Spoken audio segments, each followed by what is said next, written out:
Hey Paul, how you doing? I'm doing well. How about you, Jeff? I'm doing well. I am going to let our listeners, viewers know that we are going to be talking about the same topic in general over the next 6 weeks, 6 episodes around change, resistance, and behavior. So, this is something that I know a lot of our listeners and people out there are struggling. It's a real, change resistance, or why are things not changing as fast as they wanted to?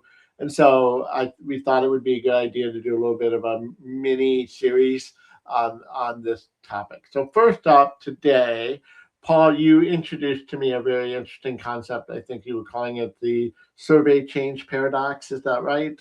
That is right, sir. Yeah, the concept to me is simple, right? So if you think about an employee survey, obviously low scores are the scores where employees are saying less favorable things. They're dissatisfied, they don't feel like it's good.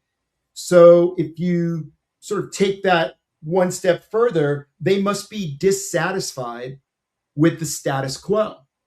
Okay, if they're dissatisfied with the status quo, you would think that they're saying, boy, this is ripe for change. Like this is the topic where we're going to be able to make a lot of headway. But as we know, a lot of times when leaders look at those scores and they try to institute some action plans, they find that it's not as ripe as I just described, which begs the question, what the heck? Why is it that there can be dissatisfaction with a particular area and yet we don't see the rapid change? So I'm wondering, Jeff, if maybe we could sort of throw some ideas back and forth on why would that paradox exist? What is missing from the formula? You want to take a shot first? So what I will address is that one of the things I studied for a long time is what does a high score mean and what does a low score mean? And one of the things that we sometimes always, well, we tend to look at low scores as as meaning something is totally broken, and that can be the case. So there are reasons that things just are not in place or absent, but a lot of times those lower scores are not because it's never happening, it's because it's just happening inconsistently. And and what I found in my research in terms of impact on business outcomes is inconsistent experiences are just as detrimental as basically the absence of it. And the example I always use is my manager always listens to me. You know why that feels really good and engaging. My manager never listens to me. That also meant, oh yeah, that would suck. My manager sometimes listens to me. Well, frankly, that also sucks. It doesn't mean I can rely on it. I can't trust it. I don't know when it's going to happen and when it's not. And so as a result, it's not a real part of my work experience because sometimes it's there, sometimes it's not, or it's available for that group, but it's not available for this group, and that can draw the score down. So I think one factor is, are we dealing with something that's broken versus something that's just being inconsistent, and therefore that's a trust issue, that's building a reliability issue versus, yeah, the process isn't there and we need to change it. I like that a lot. Okay. Let me throw one your way. And it's related to what you were saying. You talked about, well, what is a low score and why is it low? So, one thing we could talk about is again sticking with that interpretation side, which really isn't change related. But then again, how can you how can you make a change if you're not getting the information right from the start? So I'm going to bunch a couple of things here together just to save some time. Um, there could be a low score, but it's not indicative of a bad situation or a situation that needs to be changed. How in the world could that be? Well, let's start with one of your favorites, and I use this as an example as well. You like to talk about sort of the degree of difficulty for a survey item. So, do you understand our strategy? Oh, yeah, I understand the strategy. Oh, do you actually agree with the strategy? Well, that's going to be a notch lower. Do you actually see the strategy on a day to day basis? Well, that's going to be a couple notches lower. So, the way an item is worded can have an effect.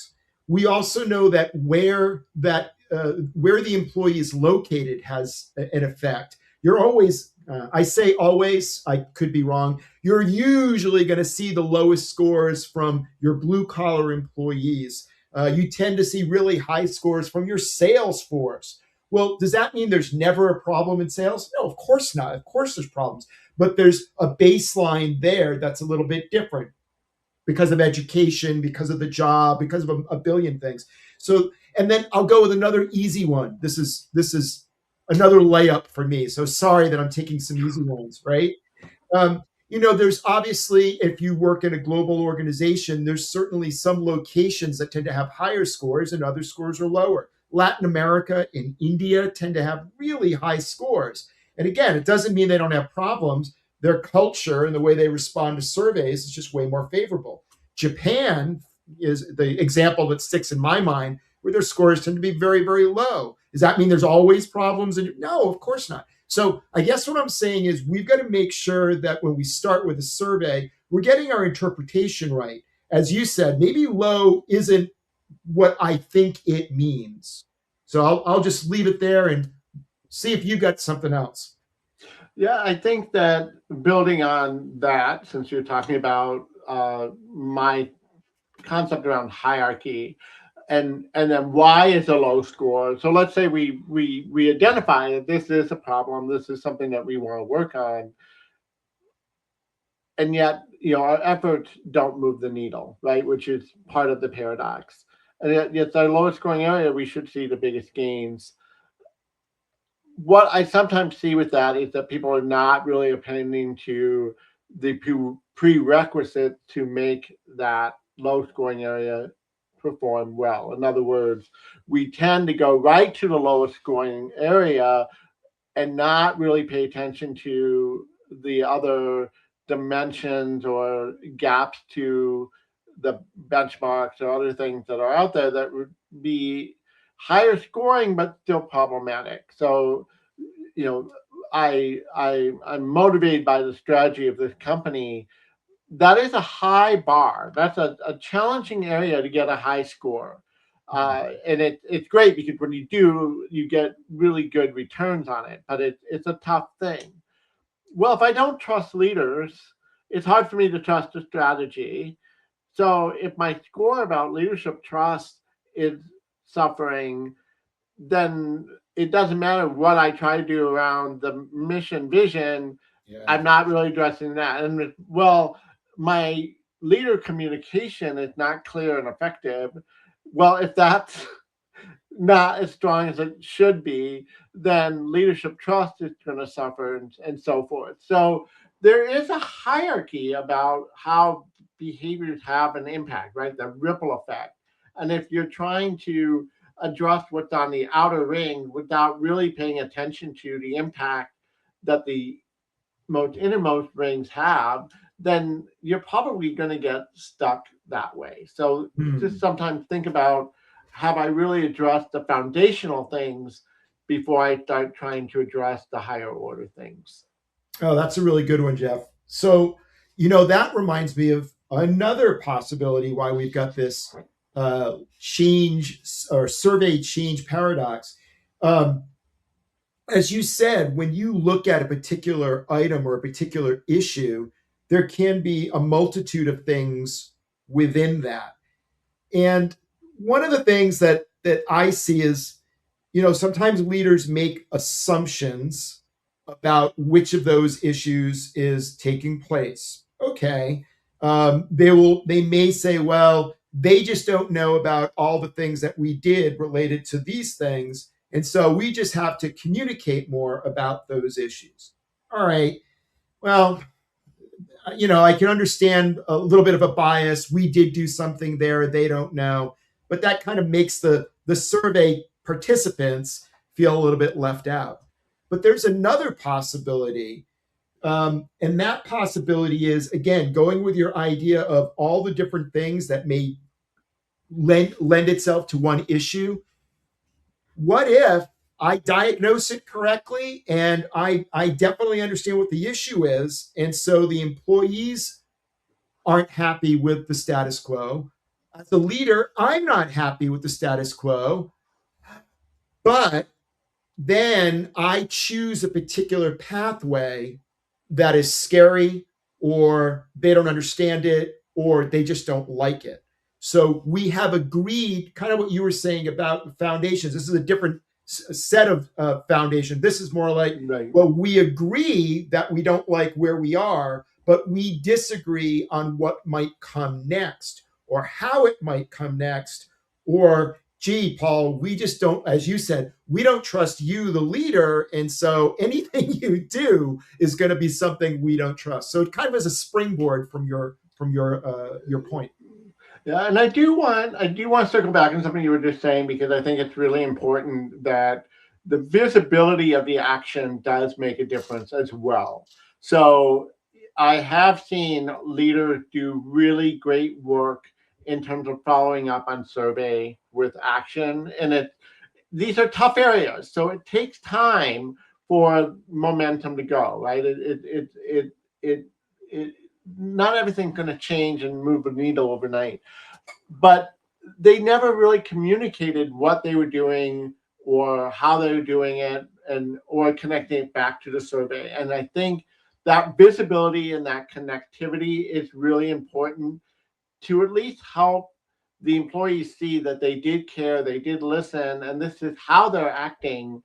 And now I can watch that, and whether to judge, to your point, what you just talked about, or not, if that visibility, that connection of the action to the feedback isn't there, it's another reason why that needle doesn't move. So I didn't want to get that washed over, because I do think that that connection is important. Uh, so I just throwing that back out. Well, you make me think of a phrase that I wish leaders would use more. So the scenario is this, right? We've gotten survey scores back, and there's this jump to action, right? So okay, we've got to do something. To your point, though, it's almost like, well, we've got to get it right. We've got to do it right. So sometimes that leads to people analyzing and analyzing for weeks, for months. And so no matter what you roll out, whether you communicate it or not, it's gone. People don't have it on their attention. Or other times they're saying, as I pointed out, well, I have to come up with something and I've got to be strong about this. So I'm going to declare what the problem is, and I might have missed the mark. What I wish leaders would say is this: I don't know yet. Saying I don't know, I kind of get that. You don't want to, as a leader, stand up there and say, gee, I don't know why we have this issue. But when you add that yet at the end of it, now that feels like, wow, this leader's got something cooking here. I don't, why is it that we're slow to develop some of our new products? I don't know yet, but I'm going to get to the bottom of it. I'm committed to that, and I want your help.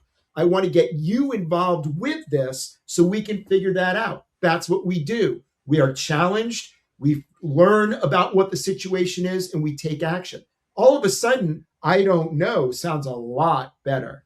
Yeah, I think there are two things that I'll draw off of that really quickly. One is I work with my clients a lot about not everything is an action plan. Sometimes it's an experiment or a pilot, and that we tend to over plan our actions out of the survey, and that, to your point, the analysis paralysis, and it just goes on and on and on, where you can, especially at the manager level, just jump in and try something. Don't try to worry about it being perfect. Just try, do something new, different, faster. Like there's a lot of ways to go about that. And then the other thing, just going back into why the needle doesn't move, um, we have done studies where we looked at people who received no communication about the survey, people who heard about the survey results, like they had a conversation about it, and then people actually seen action. Which one of those three do you think actually moved the needle? It's It's only the third one that just talking about the results, it's the same impact as not doing anything at all. So it still requires real action. And going back to my first point, consistency of action. Just Mhm. saying, coming out of the gate, and I'm gonna start involving people in conversations more. And I do that for 2 weeks, and then I wonder why a year later there's not a Mhm. difference. Right? You have to be thinking about, like, how do I make this behavior sustained, and That's and right. that's what, keeping that momentum. You know what? I feel like we got a little bonus one there with sustainability. So I'll underscore that. I like that a lot. Unfortunately, I can tell that our intern is about to hit the gong.